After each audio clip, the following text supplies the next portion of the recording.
Welcome to my journey as an Lds Scholar, a series that the Faculty Center is initiating, and we expect to invite a number of faculty from across campus to reflect on their journey, expecting that those journeys will be unique, and that by seeing and hearing from thoughtful scholars across campus, considering their own journey, that we'll be able to reflect on our personal journey, and that it will be a source of inspiration to all of us.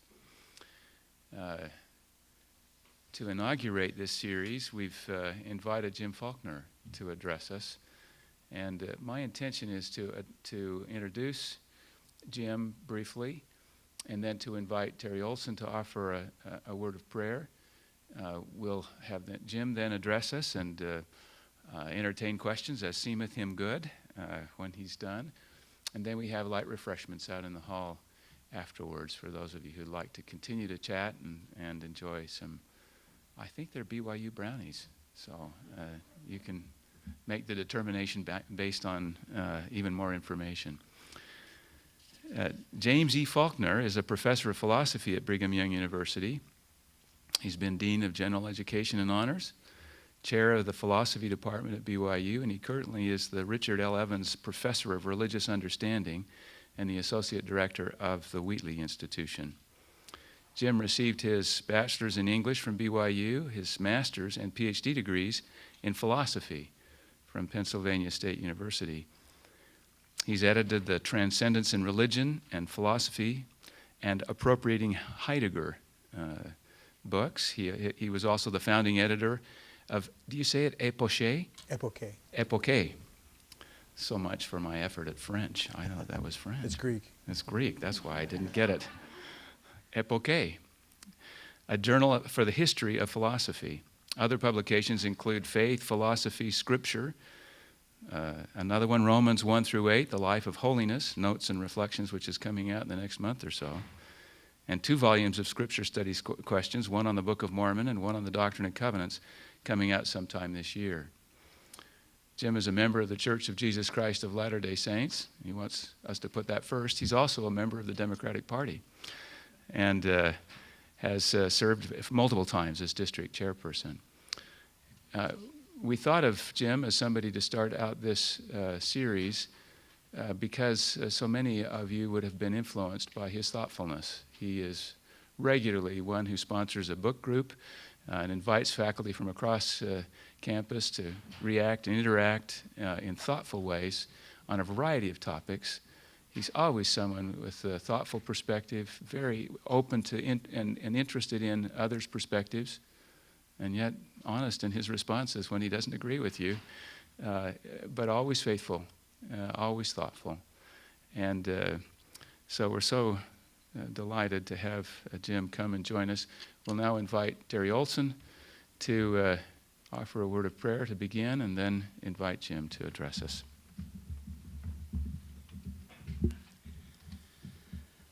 Our Heavenly Father, we're grateful to gather here in this setting to participate in this series sponsored by the Faculty Center, and we're grateful for their insight and foresight in doing so. We're grateful for Professor Faulconer agreeing to declare his journey to us and lead us on a path of understanding the intersection of his profession and his gospel commitment. We pray we might open our hearts to the possibilities his life shows for us, who desire also to ground ourselves in the gospel as we learn from various disciplines, our profession and our opportunity to be educated in the world. We're thankful for the recognition that BYU is seeking to make a difference in the world, and pray in our own ways we will, by the way we live our lives and the way we carry knowledge forward, to make a difference in the world as well in our spheres of influence. We pray that bless Jim today, that his openness and integrity will be on display, and that we can be enlightened, ask questions, and be fulfilled by taking time here today. We're grateful for the Faculty Center providing some physical nourishment, and pray that will bless us at the end of this session as well. And ask this prayer and say thanks for our blessings in the name of Jesus Christ. Amen.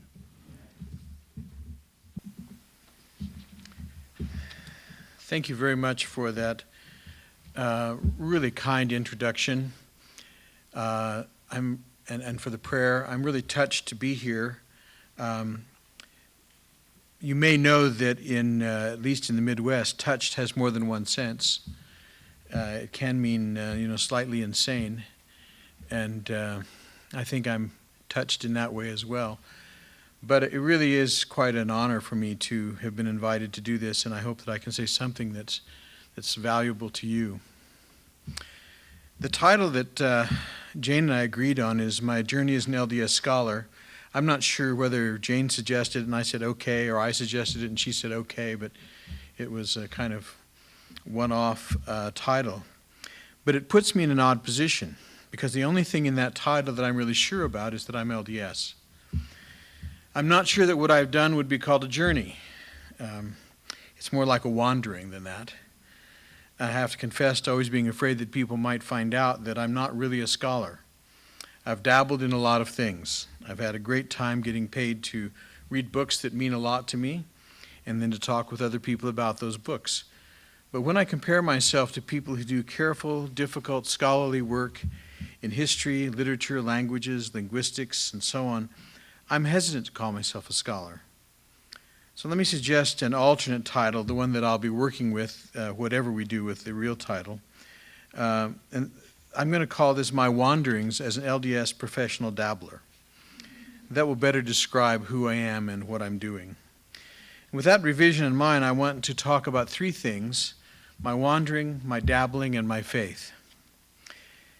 Any account of my wandering has to start with my family, with my parents and their wandering. And perhaps I have talked about my redneck origins too often, but since who I am is very much a product of that background, I really can't leave it out. My parents left West Central Missouri via the U.S. Army for opportunity, and to my great benefit, they found it. My father started work as a blacksmith. When he quit school at the end of his 8th year in school, he needed to help his father and earn money for the family. When the United States entered World War II, he volunteered, believing that he was going to learn to be a gunsmith. That's what the recruiter had led him to believe, assigned instead to be a medic. And that began his life in the Army, which he entered as a private, and he left 27 years later as a lieutenant colonel in the regular Army. My mother came from a similar background. She was from a large farm family a few miles down the road. Though she went to school longer than my father, she also didn't finish high school. She married at 17 and gave birth to me at 18. She lives in Orem now, unable to leave her house, usually because of her age.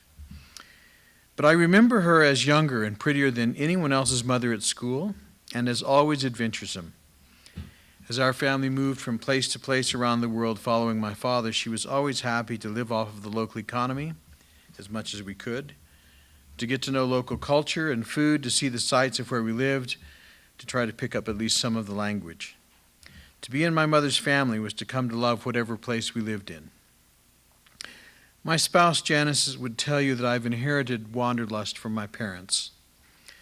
But my wanderlust is not geographical, though that is an important part of it, and it's the part that frightens Janice the most.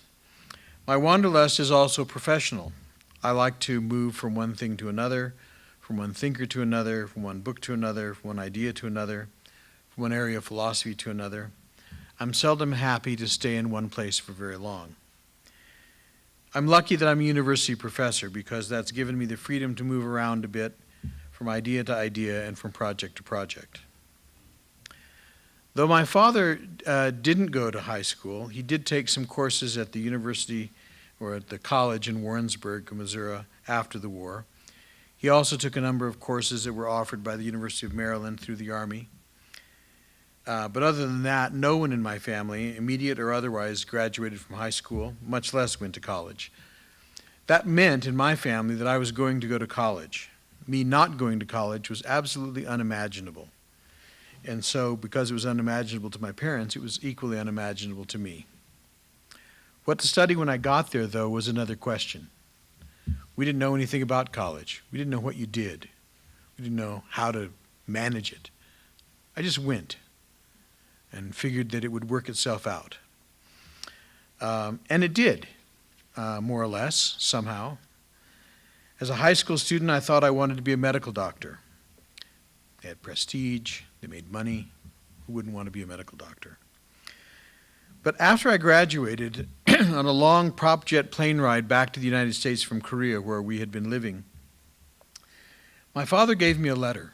And in that letter, which I can't locate any longer, and I can't remember much about it except one thing. And I remember quite clearly in that letter my father told me that he thought I should be a teacher. Now, to that point in my life, I had never given teaching a thought. And so when I read the letter, I thought, this is insanity. This is crazy. That's not the direction to go if you have aspirations. And I had inherited aspirations from my post-depression parents. I wanted to get ahead. In a vague sort of way, my father had wanted to be an elementary school teacher, though he never really got that chance. I couldn't do that, but I could imagine being a high school teacher. But even imagining it, the image didn't attract me. I didn't want to do that.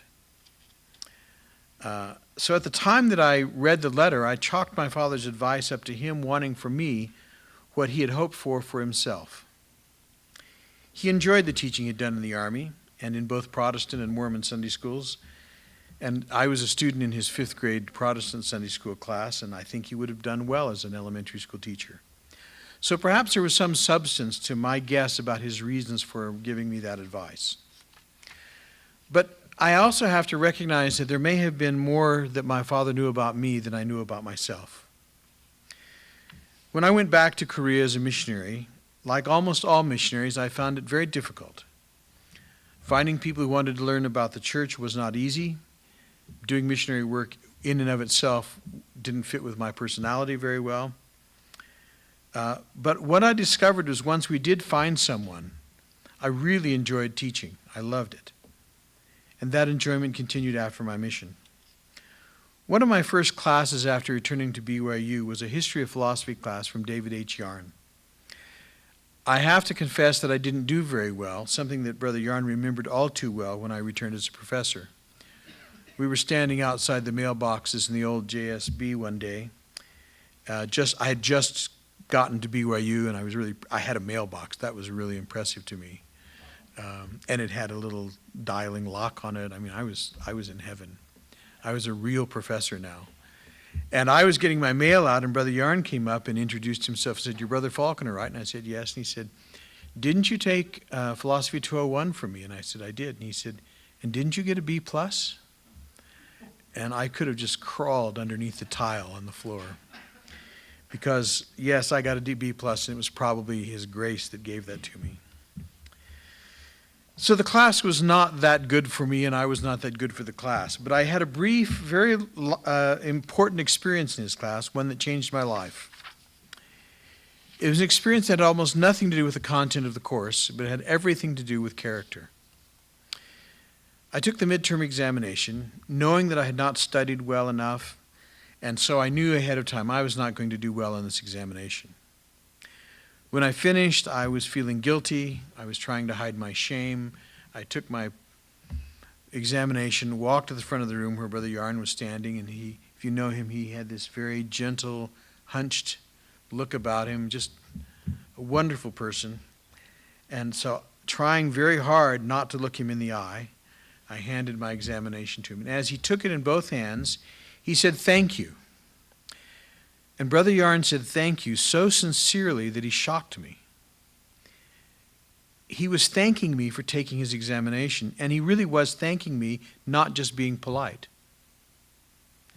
Now, I don't remember, I have to confess, I couldn't tell you anything that we did in that class, except since it was history of ancient philosophy, we must have done some Plato and Aristotle and, a little medieval or something. But that's all I can tell you. But I remember that moment like it happened yesterday. I learned something about what it meant to be a genuine human being from Brother David Yarn. And partly in response to that experience with Brother Yarn, I wanted to be around him and to see what made him tick. I also wanted to be around other philosophers. There were not a lot of philosophers, there's still not a lot of us, but there were many fewer than there are now. I took more philosophy classes, and eventually I found a job as a teaching assistant to Truman Madsen and then Terry Warner. They each taught a large lecture section twice a week, and I led small discussion groups once a week.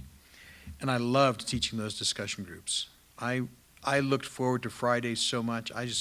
It was heaven to be in that class, talking about philosophy, arguing with students. I mean, it was just, I couldn't tell you how much I liked it.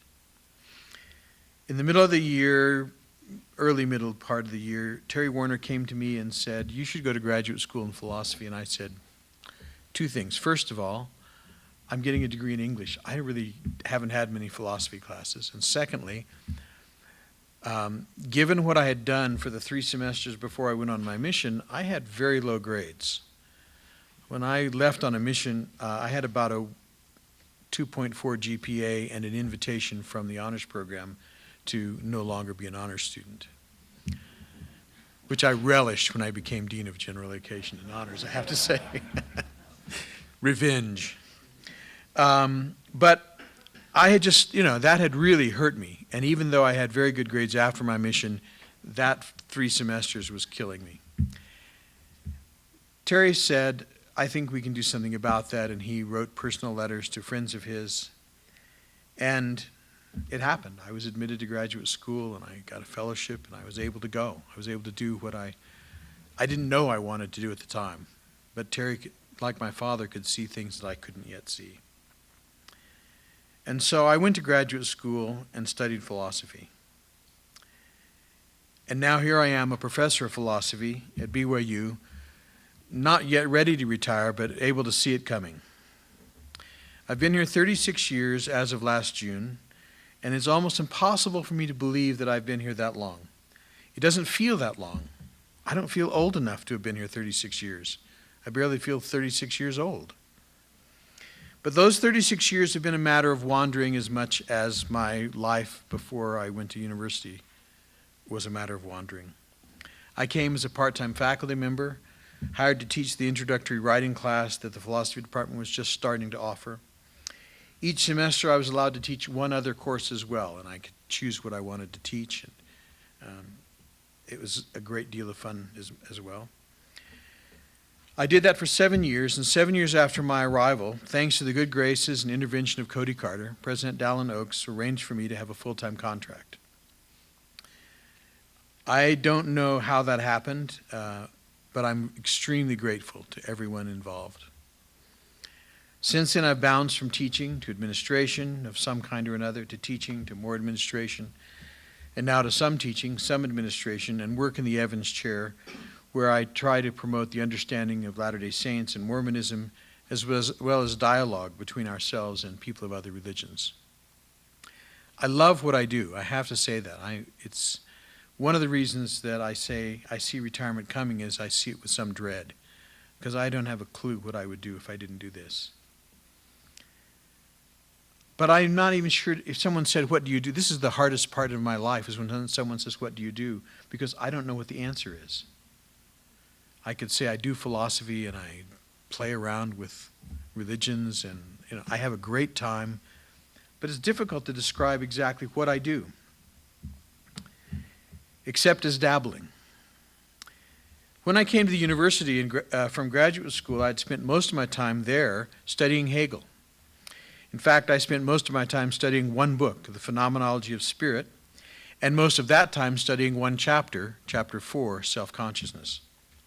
My professors were helping me to get ready to be the Hegel scholar that I never became. Circumstances intervened and changed my direction. In graduate school, as a kind of aside, I had also studied the work of Martin Heidegger. And when I got to BYU, I fairly quickly moved from Hegel to Heidegger. Perhaps that's because there wasn't any demand at all for courses in Hegel. It's difficult to find an undergraduate who wants to take a course in early 19th century German philosophy. But in the 70s, there was a demand for existentialism, and I could use Heidegger there. So whatever the reasons, and I'm not sure what exactly caused that change in my life and career, but it wasn't long after I arrived before I was working in mid-20th century German philosophy rather than early 19th century German philosophy. At the same time, I was looking for somewhere to publish. And so I began writing pieces that used my reading of Heidegger to think about issues in the philosophy of psychology. I still don't really know why I chose that particular area, but I'm glad I did. One of the early pieces that I did with Richard Williams of BYU's psychology department was published in the American Psychologist, and that created more opportunities for publication, and by the 90s I was mostly publishing in psychology when I published. In spite of that focus within my publication record, however, relatively little of my reading or my thinking or my teaching was in that area of philosophy. That's what I did as needed, while I read and taught primarily philosophy texts, mostly Heidegger and Hans-Georg Gadamer. Reading and teaching them convinced me that something momentous had occurred in Western history in the 15th and 16th centuries, something momentous but not completely for the good. What happened made modern science possible, for example, but also modern scientism. It made contemporary democracy possible, but it also made radical individualism possible. The philosophy I studied through Heidegger and Gadamer was a way of thinking about that change and its implications and how to understand what we are doing now. It was a way of thinking about the implications and alternatives to modernism, implications of and alternatives of modernism, and therefore it was a way of criticizing the present. Now that criticism in publication meant criticism of psychology, but it also meant thinking about other things critically, as well as imagining alternatives, using philosophy for that imaginative purpose. So when post-Heideggerian philosophy in the 20th century, when it moved to France, and to the critique of philosophy and culture that made in various ways by French thinkers of the second half of the 20th century, I was ready for the move.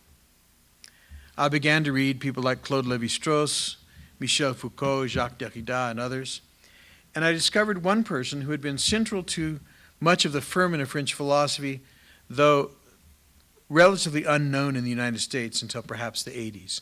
Namely, I discovered Emmanuel Levinas. At the time, I also started the journal that Alan mentioned, and in doing so, I came to get to know some of the figures of contemporary philosophy at the time. And in Gadamer's and Derrida's cases, I particularly became dazzled less by what they wrote, though that was important, than by what they were.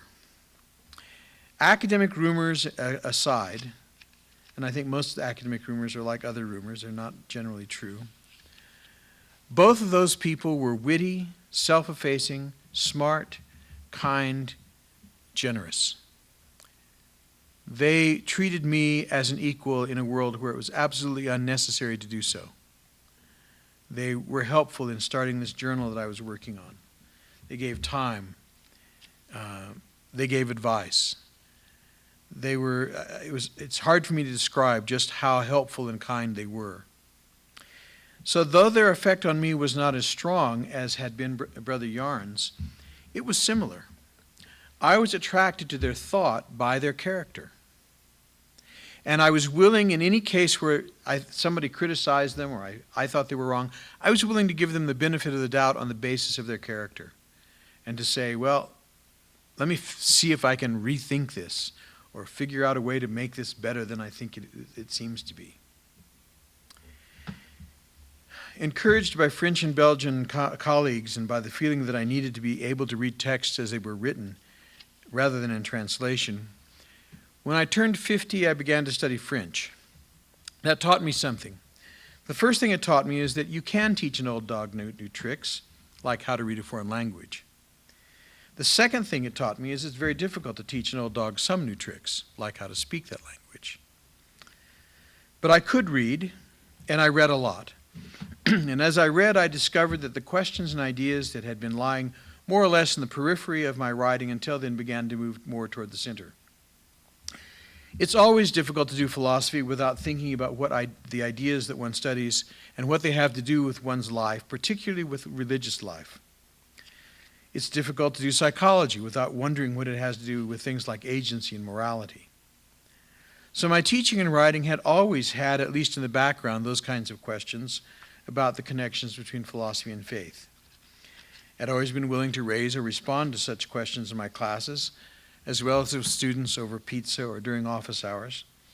But I have to confess that for a long time I was somewhat nervous about doing so. I would ask myself, what right do I have to do that? What if I'm wrong? As at some level, I know I am. When I talked to students about such things, I wondered if I was perhaps abusing my authority as a professor. Am I forcing ideas on them that I have no right to force? And I ask, aren't students in my classes there to learn the topic advertised in the course catalog rather than how I think that topic relates to faith? Now, those questions didn't keep me from thinking about the relation between my work and my faith, but they made me somewhat nervous about bringing the two together in the classroom or in my writing. Nevertheless, the more I read and the more I thought and the more I tried to write about ideas, the more I began to ask, what has Athens to do with Jerusalem or Salt Lake City? That question had always been with me, though in the beginning it was merely a private affair. As a graduate student, I kept a notebook, and I filled it with wild speculations about how to bring together Hegel and Joseph Smith. I don't think I ever actually talked with anyone about those. I had enough sense to know that was a bad idea. And so they remained nothing but a series of notebook entries. Thank goodness I recovered from that period of my life early on.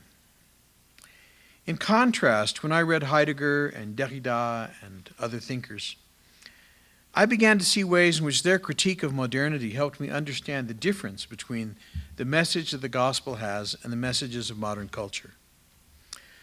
Those ideas were not merely speculations from my notebooks. These things that I began to think weren't just speculative. They were important to my understanding of the world and the way that I saw and understood the things going on around me. And the result of taking them up was that I began to wonder whether we need a complete reappraisal of what we have become. That reappraisal is central to what I understand the work of contemporary philosophy to be, and my writing began to include that idea.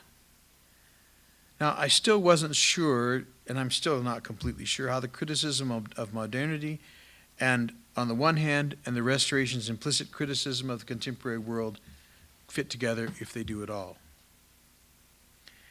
In the beginning, I spent a lot of time just trying to understand the philosophical criticisms of modernity. I had to learn more about the history of philosophy than I ever imagined I would need from Brother Yarn's class. I think if he had seen what I learned, he would finally feel good about what I did. I had to try to understand not only what each of the thinkers I studied was saying, but how they differed from one another. And I was sure that there are important implications for their work, but I really had a hard time thinking much further than asking what it meant for those implications meant for psychology. Getting hold of the ideas I was reading took energy and time. Though I continued to be interested in what they might help me understand about faith, I still couldn't spend a lot of time working that out. Only within perhaps the last 15 years has it been possible for me to begin to try to bring these things together in some fashion, to be able to find an opportunity so I can say something about how they fit together in a public way. Now, from my first philosophy class to yesterday, or this morning, or maybe an hour ago even, it's been common for people either to express shock that we teach philosophy at BYU, or to express their admiration that I've been able to spiritually survive studying philosophy. My mission president's wife literally broke down into tears when she learned that I was going to graduate school and studying philosophy. She said to me, "You will leave the church." I'm happy to say she's still alive and she knows that I didn't. Now, others have been less demonstrative than she was, but they have held the same suspicion. Many fear philosophy, but I have to say it has never created any difficulties for me. Sometimes it had nothing to do with my faith, one way or the other. But when it had anything to do with my faith, it strengthened it.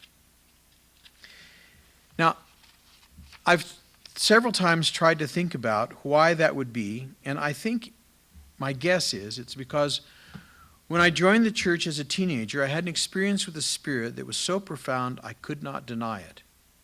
Not then, not later.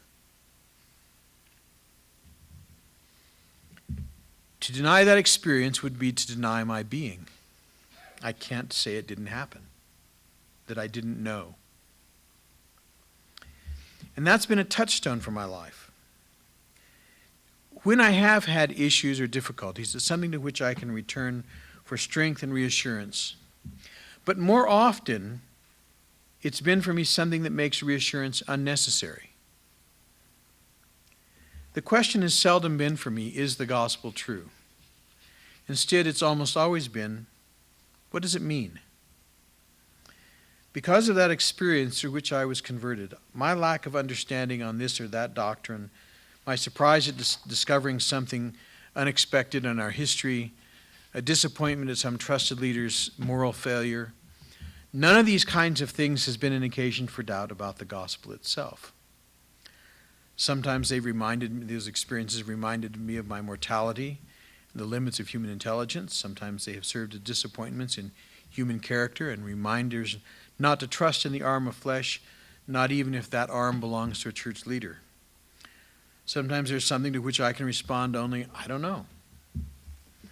But none of them has been an occasion for doubt about the revelation I received as a 14-year-old boy. Knowing that I need not doubt has never meant that I know what things mean. And in fact, it's often meant I really, really don't know what they mean. Once I got beyond trying to baptize Hegel, reading philosophy forced me to think about the meaning of my belief and practice. What does it mean to believe in the restoration? How much does belief itself matter? What does it mean to believe that God is embodied? What does it mean to believe that we are ultimately uncreated?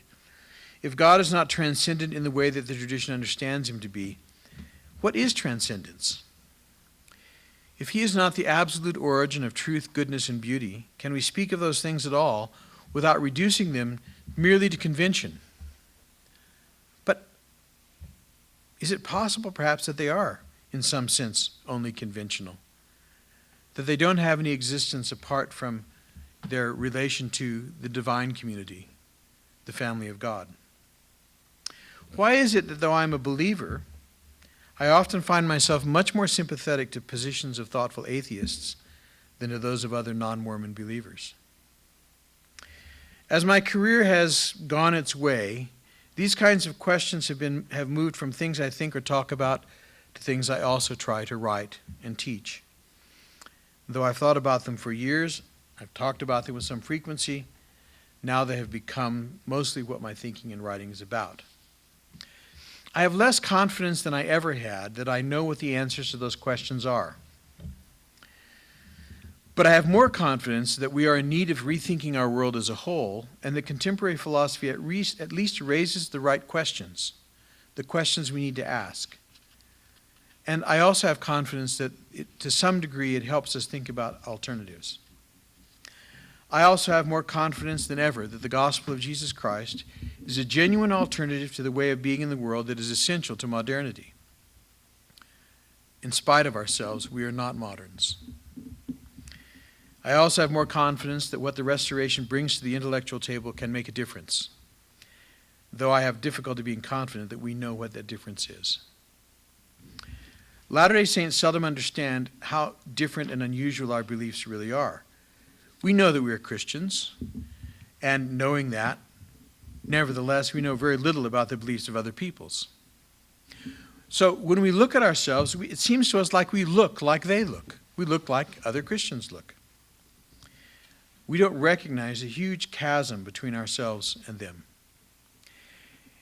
It's that chasm that right now in the contemporary political sphere scandalizes them, and that we simply cannot see. We don't get it. That chasm makes it possible for us to live in a world quite different than others. And it has important implications, but at least right now I think we don't think much about those differences and about what they mean, not enough. Let me give you a couple of examples from philosophy, and there are other examples from other areas, I'm sure.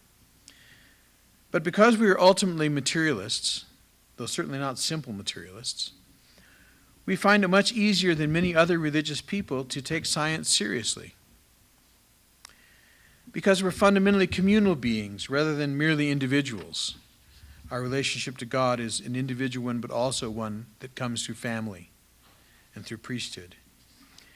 Because of that, We have the intellectual resources, I believe, for thinking about alternatives to contemporary individuality, because we believe that there have been dispensations and apostasies over the generations of time. In principle, it should be easier for us to imagine that modernism is flawed, that the history of civilization is not just one wonderful scene of progress, and that there are ancient and medieval ideas that might help us understand ourselves and the world if we rethink them in a new context. Philosophy has helped me think much about our own understanding and how it may not yet be able, in ways we may not yet be able to explicate.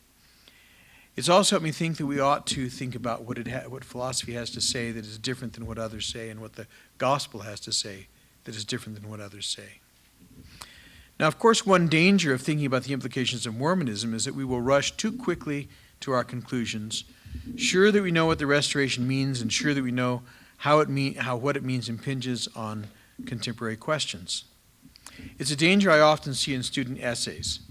Reading something by Heidegger or Levinas or someone else, they think, hey, he says X, the gospel says Y, I know how to put those together. Now, sometimes they actually, though, understand Levinas or Heidegger better than they understand the gospel. They think they know because they can repeat something they learned in primary, but they haven't really given it a lot of thought. And so they put these things together and it doesn't work very well. Students aren't the only ones who, I think, make that mistake. But the other equal danger is that we will not enter into that discussion of the gospel's implications at all.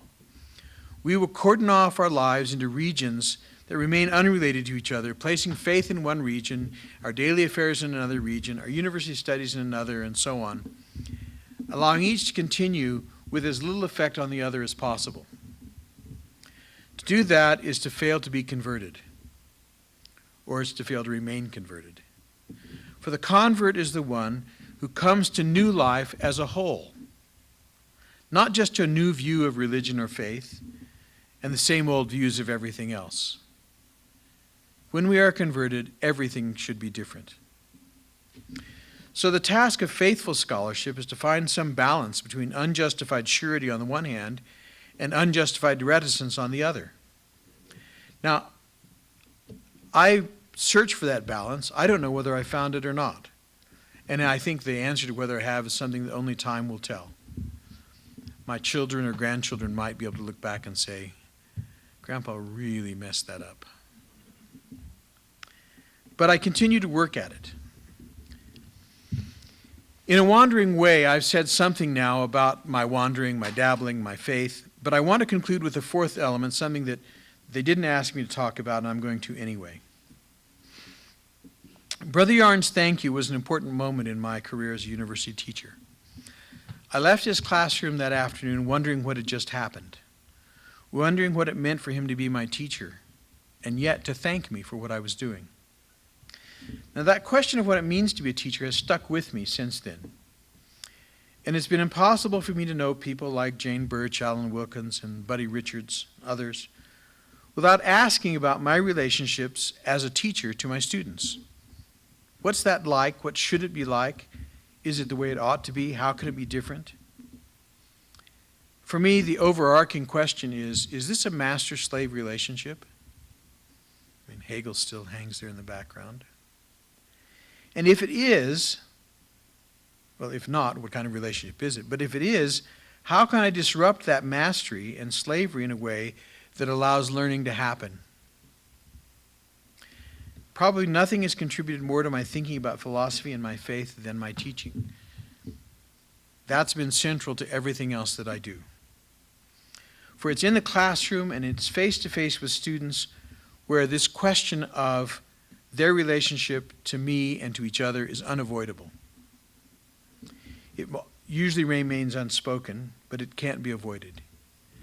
Teaching means thinking about the truth of what I teach. It means asking myself what matters. It means asking myself how to help students know what matters. And I've come to realize, however, that more than anything else, it means remembering that in my experience, character has always mattered more than content. The question for me then is how to bring character into class as an essential element. Now, as with any other philosophical question. I don't know the answer to that question. I don't have a definitive answer. But wrestling with it has resulted in what has been for me the most important class that I've taught at BYU, a class in which we ask, what is the good life? And in that course, I've tried to bring reading philosophy in texts and asking philosophical questions together with course policies that encourage us to think about the questions of the class and the class itself in terms of character.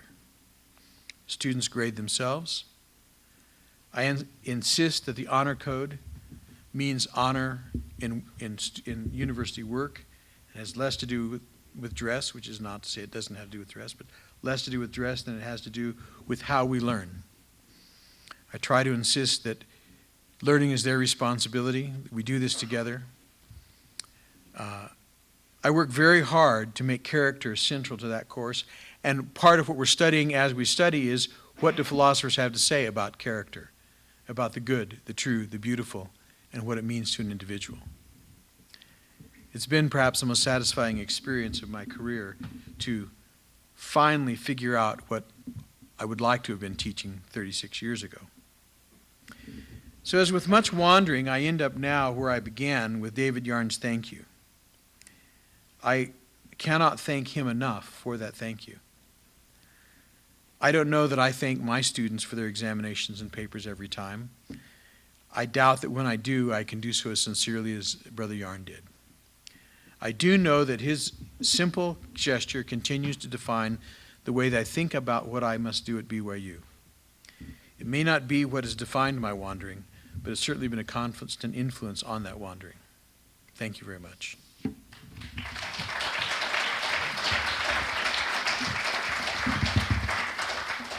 Do we have time for questions? If you have questions or comments, we're ready to go. Yes? As a matter of your biography, you gave us a lot of it. Could you tell us how you were introduced to the church? Yes. My father was in the Medical Service Corps, and he was sent for some training at Fort Sam Houston. And he was learning to be a hospital administrator. And so there was a cohort of military people going through this class taught by Baylor University. One of those people was a Latter-day Saint, and they would take a break every few hours for coffee, and obviously this man didn't take coffee, he had postum. So one day my father said, let me taste that.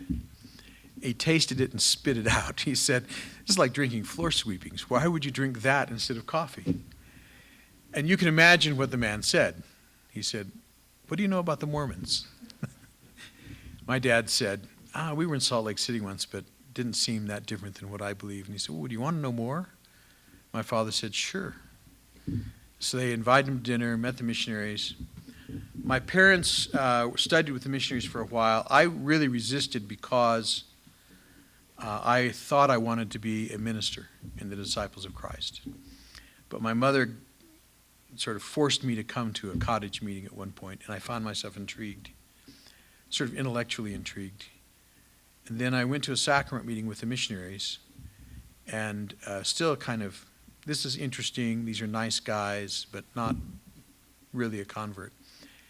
And they passed the bread, and excuse me. As I put the bread in my mouth, I just was overcome, absolutely overcome. And I knew that the gospel was true and that I had to be a Mormon. I had never read the Book of Mormon. When the missionaries asked me to do so, I lied and said I did. I had never prayed about whether the gospel was true because I knew it wasn't. I mean, you know, I thought I didn't need to. Now, I have no idea why that happened the way it did. It certainly didn't happen because I had prepared myself and the Lord was answering my prayers, but it happened, and I knew that God had asked me to be a Mormon, so that's what happened. Yes? Students going out in the world is obviously a very secularly minded world where the concepts of God, commandments, those kind of things are not only discounted but ridiculed. How would you suggest that students go about being able to be in the world but not of the world, learning to take their education into secular and apply the gospel? Well, first of all, my experience is that it's not as difficult as it might sound at first. Almost all of the people that I have worked with professionally outside of BYU are non-believers, agnostics or atheists. If they were believers, I mean, Gadamer, for example, was a believer, but I don't think he'd been to church in 50 years. Right? I mean, so if you asked him, are you a believer, he would say, yes, I'm a Lutheran, but it didn't make much difference to his life, really. And yet, in my experience, I just rarely had any difficulties. I was the odd guy. I was the Mormon guy. We'd go to dinner. I think it's important to be congenial, so when we went to dinner, I paid for my share of the dinner, even though it included $100 worth of wine that I never touched. You know, I mean, I tried to be nice. I tried to get along. But I never had to, I just can't remember a time in the last 35 or 36 years when there's been some confrontation or difficulty over this. There have been some differences. More often than not, people say, well, tell me what you believe, let's talk about it. But it's just rarely actually an issue. So my advice would be who you are. Just live the gospel, be who you are. If you're too pushy, you will create enemies. But you may do yourself a disservice if you're too reticent as well. You have to find that balance. But I really think it's not. Now there may be areas in life where that's not true, but my experience is it's not the problem that it might sound like it would be. Yes? And I really enjoyed this journey. I sense from what you said that if you had a chance to go back and do over again, there might be some things that you would have done earlier in your teaching. What do you see that might be helpful to each of us, in fact, if we reflect upon that decision each of us made in our lives about how we might do our teaching differently or in a way that would be more helpful to students? I think it's a great question.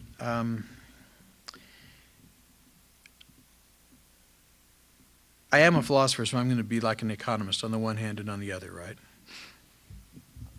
On the one hand, it is true that I now know some things I wish I had known 30 years ago or more. And I teach differently than I did then, and I wish that I had done that. I know now more about the need to give students responsibility for what happens in the classroom and really just do that. When we meet at the end of the semester, we have individual interviews, and since I teach small classes and they're all upper division, it's a lot easier for me to do these things than it is in, say, 150 freshmen or something. But when we meet at the end of the semester, they come in, they sit one at a time, they sit in my office, and I say, let's talk about what you did this semester. We had these assignments, you did these, and how do you think you did on that paper? And here were my responses to your paper. And we just talk about the whole semester. And at the end I say, so given that, and given that we have some standards that are written down for what would count as an A, B, C, D, what grade do you think you should have? Most of them are really reluctant to give themselves a grade. They don't want to do it. And I think they don't want to do it because they want me to be responsible for that decision. And so that's part of the class. The whole semester I spend trying to say it's your responsibility, not mine. So I think that's maybe the most important thing that I have learned about teaching is it's necessary to find a way to give students the responsibility for learning without just abandoning the class. And that's not always, I've made mistakes, and it's a work in progress still. On the other hand, and this is the other on the hand part, I don't know that I could have known that 36 years ago. Part of what it is a matter of some experience and seeing, so I don't know. I wish I'd known it earlier, but I don't know that I could have known it earlier. I don't know how meaningful it would have been to say that. The other thing that is a similar, on the one hand, on the other hand, I wish I had known better. I was never hesitant when it fit to talk about the connections between faith and philosophy. I wish I'd known better how to do that. On the other hand, I'm not sure I could have known better how to do that without having done a lot of stumbling along the way. So I'm not very good for advice because I'm not sure that part of it isn't just a matter of spending a lot of time in front of students. Yes? You mentioned that most of the things that within philosophy that had to do with the gospel, that could have had to do with the gospel, strengthening your testimony or enlightening in some way. Can you give us kind of an example of something, either like that you learned from your readings of Gadamer or Levinas that strengthened your testimony? Yeah. Those issues are always slightly complicated too, because these are always relations that go both ways, right? But Levinas is a really interesting person in terms of my biography because I studied with his translator, and because he was my professor, I bought a copy of Totality and Infinity, I think the second year it was out or something like that. I tried reading it. I made it through about 5 pages, and I thought, this is completely impenetrable. I don't have any idea what this guy's talking about. And I put it on my shelf for at least 10 years or more. When I finally had, and I don't know what it took, but when I finally had what it took to start reading and thinking about what that book was saying, 2 things happened at the same time. One is, I realized this person is saying something really important about our relationships with other people and their character. And for a little while, and in my life now a little while might be 10 years, so who knows. But for at least a while, I would have called myself, a kind of firm Levinasian. But the more I thought about Levinas and the gospel, the more I began to realize there was something missing there. And much of my writing in the last few years, none of it's published at this point, but I've been trying to write about what it is that Christianity brings that Levinas misses. And I think that it's really an important thing that, the gospel teaches us about relations in a way that Levinas didn't. But I couldn't have seen that the gospel said that if I hadn't first seen what Levinas was saying. So there's this kind of dialectical relationship there. If someone had said, does the gospel teach about love, I would have said, well, of course. But only by reading what Levinas has to say about human relation did I come to realize what that might mean, even as a criticism of Levinas. So I guess that's been my experience with all these kinds of ideas. If I learn something philosophically that helps me think about the gospel, it almost always goes the other way as well. And it's this, I couldn't have understood one without the first, but once I've understood the second, I now have to think about the first differently than I did. Yes? This is a purposely broad question. What do you think is important for LDS people to understand about atheism? Just a couple of... I guess the most important thing for LDS people to understand about atheism is it's a pretty reasonable response to the traditional God. Right? Now there are other problems with it. I don't want to be, I wouldn't want anybody to leave the room saying Jim Faulconer advocated atheism today, because I don't. But I think that it's not hard to understand why someone thinking about what most religions teach about God might come away quite reasonably saying, I don't believe that. I just can't make any sense of it. So I'm sympathetic to atheism. I first noticed this in graduate school. When I was in graduate school, we had this graduate commons where faculty and graduate students could go and have lunch and chit-chat. And so three of the graduate students went. I went with 2 friends. One was a Catholic and one was an atheist, a former Catholic. And as often happens at these things, I didn't get a cup of coffee, and, various sorts of things happen. They started asking me about Latter-day Saint belief. And we talked, and we started talking, and the talking lasted most of the afternoon, several hours of sitting there chit-chatting.